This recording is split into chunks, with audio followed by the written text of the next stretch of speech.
Fate Be Changed. Chapter 1, Merida. 3 months later. Merida's heart beat wildly as she marched behind her mother.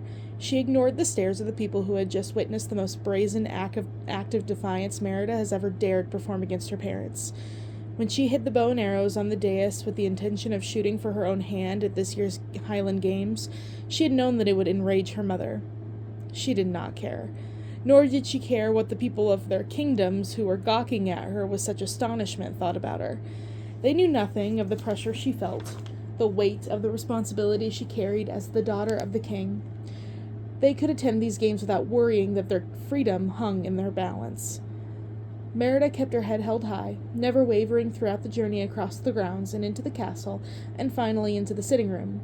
Once they reached their final destination, her mother slammed the door and lashed out. "I've just had enough of you," her mother hissed. "You're the one that forced me," the queen pointed at the door. "You embarrassed them. You embarrassed me. I told you before that this marriage is your fate. It is your responsibility to the kingdom." "But that is unfair. It is not my fault I was born into this family. Why must I suffer the consequences for something I never asked for?" Back and forth they went, talking over each other, each trying to get their point across. "I will not be forced to marry," Merida yelled. She drew a claymore from the display stand, not because she thought she needed the long sword for protection, but because she felt more at peace with its heavy weight in her hand. Her mother had never understood her. She wanted Merida to be like her, a prim and proper royal lady, but Merida had never felt drawn to that life. She wanted to be free. She relished the feel of the wind in her hair as she raced her horse across the glen, delighted in the exhilaration of hitting a target from 50 paces away from her with her bow and arrow, or tumbling in the dirt with her 3 brothers. She was her father's fierce lass, not her mother's proper princess. Years of pent-up frustration and resentment poured forth from Merida's mouth. She knew she should stop. She knew her mother deserved her respect, not the venom she was now unleashing onto her. But she could not help it. She held in her feelings for too long, and look what it had led to. Her mother believing that she could marry Merida off to some bumbling stranger just because he shot a bow and arrow at a target. Was that all she was worth to her parents? She would not stand for it. "You're acting like a child," her mother said. "And you are a beast," Merida returned. She marched over to the tapestry her mother had been working on for years and poked at it with her claymore. "Merida!" her mother gasped when Merida twisted the sword tip into the fabric. "No, stop that!" But Merida was too far gone to see reason. "I'll never be like you," Merida cried. "I'd rather die than be like you." She slashed the tapestry, ripping a huge gash right down the center. What followed tore a hole through Merida's soul. Her mother grabbed her beloved bow and threw it into the fire. Merida fled the room. In moments she had reached the stables and climbed onto the back of her trusted horse, Agnes. "Yah!" Merida yelled, pressing her feet against his flank. While snapping his reins, the horse shot out of the stable. She could hear the people still enjoying the Highland Games, but she wanted no part of it. She no longer cared about the event, let alone let them have it. She needed to be alone. Unable to stop the tears from falling, Merida clutched Agnes's neck and wept like a baby as the horse galloped at full speed across the glen. Sobs tore from her chest. Fierce, tormented sobs. The mass of fury, hurt, and disappointment fueling her cries seemed to grow the further they traveled. She could not shake the image of her mother's furious expression from her head. Worse than her mother's fury had been her father's look of disappointment. What had they expected? That she would just go along with their plan? That she would marry that dolt from Clan Dingwall without objection? Or that cocky Macintosh lad? Did they not know her at all? She reached the edge of the open glen, and instead of turning around as she had first planned, Merida encouraged the horse to keep going. Agnes continued into the forest. Low, hanging tree limbs slapped her face, their knobby branches scraping her skin and pulling her hair. Suddenly Agnes drew up, his thick hooves skittering along the ground. Merida couldn't fight against the momentum that propelled her forward. She lurched, then went sailing off her horse's back. She hit the ground with a painful thud. "Agnes," Merida called in an accusatory voice. The horse ignored her cry as he stomped around in a tight circle, neighing and huffing and carrying on as if he'd been spooked by a ghost. A brisk wind began to blow. Merida moved her hair from her face and pushed up from the ground. "What?" she started. She slowly twirled, staring in the stunned silence of the towering menhirs that now surrounded her. Agnes danced around the outskirts of the stone circle, pawing at the ground and huffing his disagreement with this entire situation.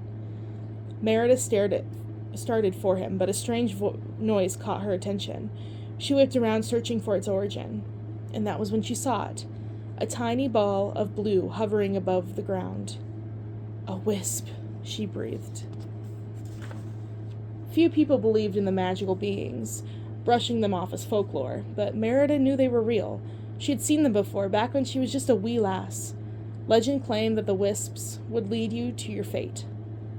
What were the odds she would see that one that day, the day of the contest of all days?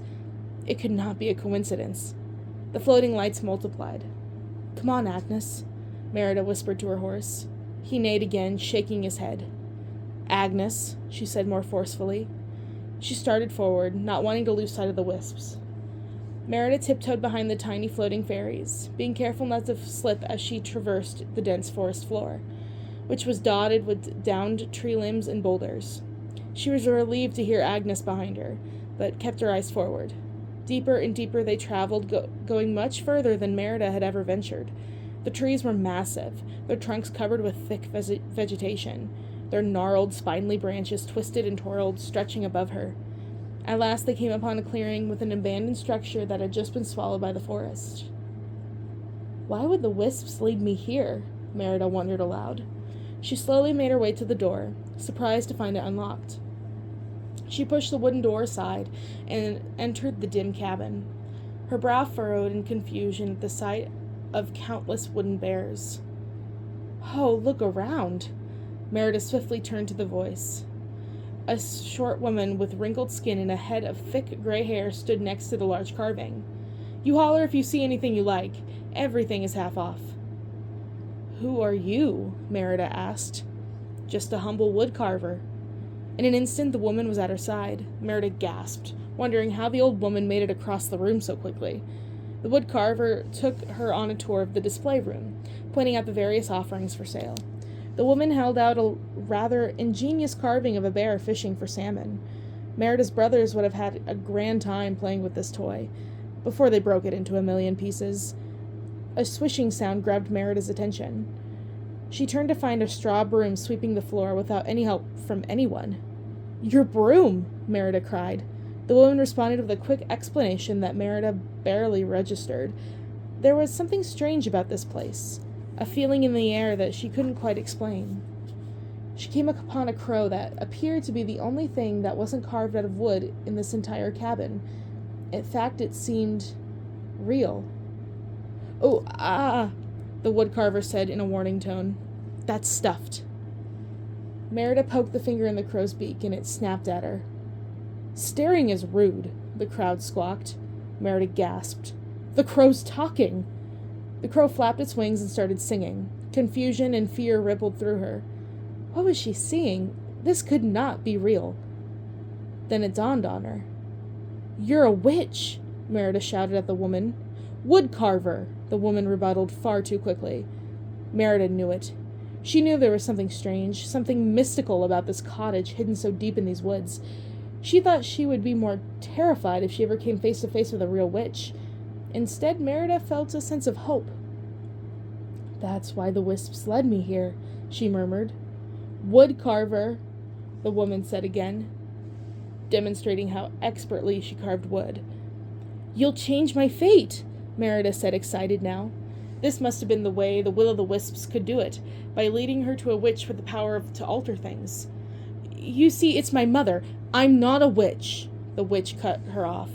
"Too many unsatisfied customers. If you're not going to buy anything, get out." The woman snapped her fingers and a dozen weapons appeared. Merida jumped back, her heart pounding against her chest as she stared at the gleaming blades, axes, hatchets, and daggers, all shiny and sharp and pointing directly at her. Merida backed away, bumping into tables and stools. The door opened, illuminating the dark room with blinding light. "Get out! Shoo!" the witch proclaimed. "I'll buy it all," Merida shouted, thinking quickly. "Every carving." She reached behind her neck and unhooked the pewter chain she's been given to as a child. In the center hung a pendant emblazoned with the Donbrock crest, 3 bears disposed in the circle. The weapon fell to the ground. The witch tried to take the pendant, but Merida held it out of her reach. "Every carving, and 1 spell," she quickly explained what she wanted, making it clear she was serious. "Done," the witch said before snatching the chain from Merida's hands. The short woman walked out into the clearing. Then she turned and led Merida back to the cottage, but Merida didn't enter. She stood in the doorway, once again stunned into silence. The carvings were gone. There was not a bear in sight, wooden or otherwise. The witch began telling a story about some long-ago prince, but Merida barely heard the words. She was trying to get over the shock of what she was seeing. The black iron cauldron stood in the middle of the dark room. The witch clapped her hands, and a fire ignited underneath it. She continued with her story of the prince who had sought a spell to change his fate. There was that word again. Fate. It rang in her ears.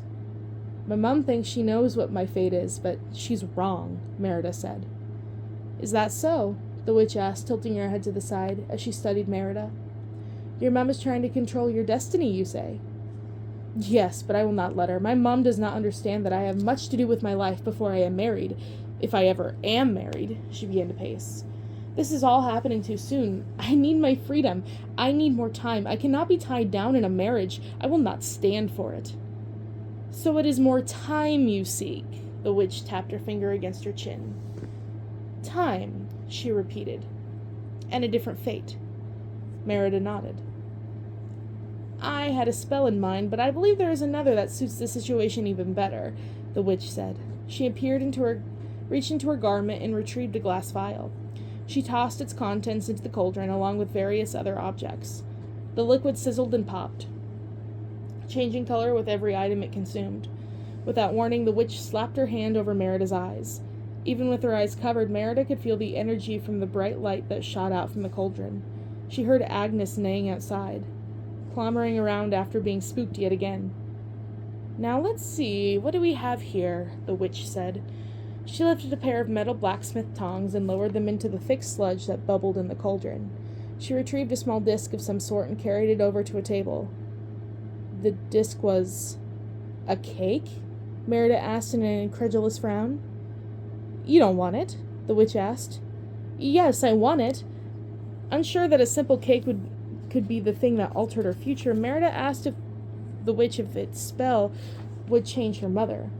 If she could change the queen in her rigid adherence to tradition, perhaps her mother would not be so determined to see Merida married. "Trust me, it'll do the trick, dearie," the witch answered. She wrapped the cake in cloth and handed it to Merida.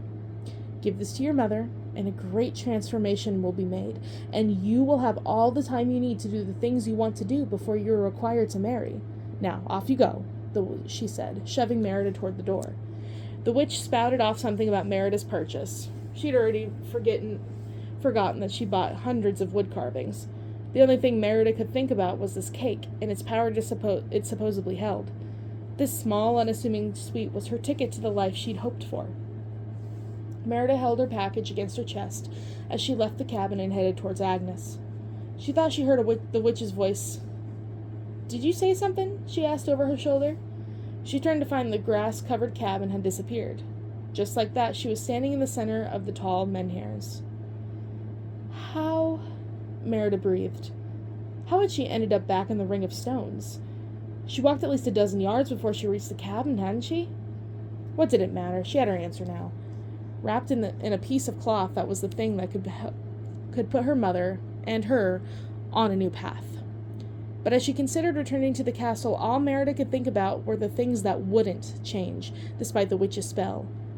Even if her parents became more accepting of Merida's wishes, it wouldn't alter the archaic tradition her people had adhered to for centuries. This spell wouldn't change the expectations of those 3 lords, who all believed their sons had the right to her hand in marriage without any thought to what Merida wanted.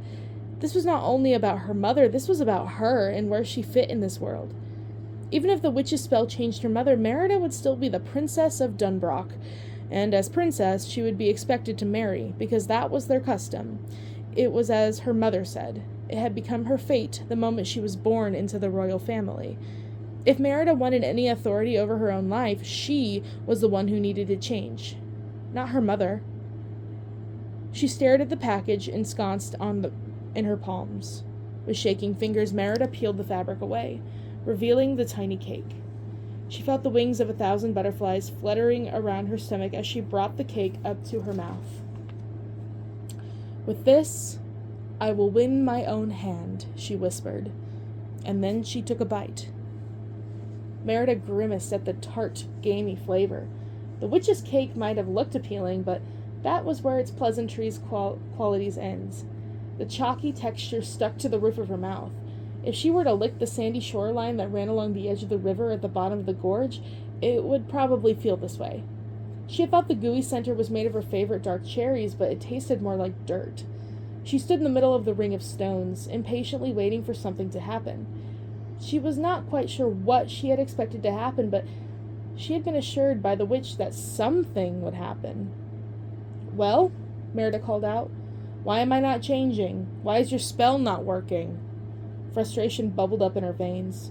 She would not have known better than to trust that charlatan, with their mystical phrases and the stories of past princes whom she'd helped. The witch was nothing but a trickster. Merida wouldn't have been surprised if the woman had no magical powers at all. How could she have been so gullible? The triplets were but wee lads, but sure they wouldn't have fallen for that ruse.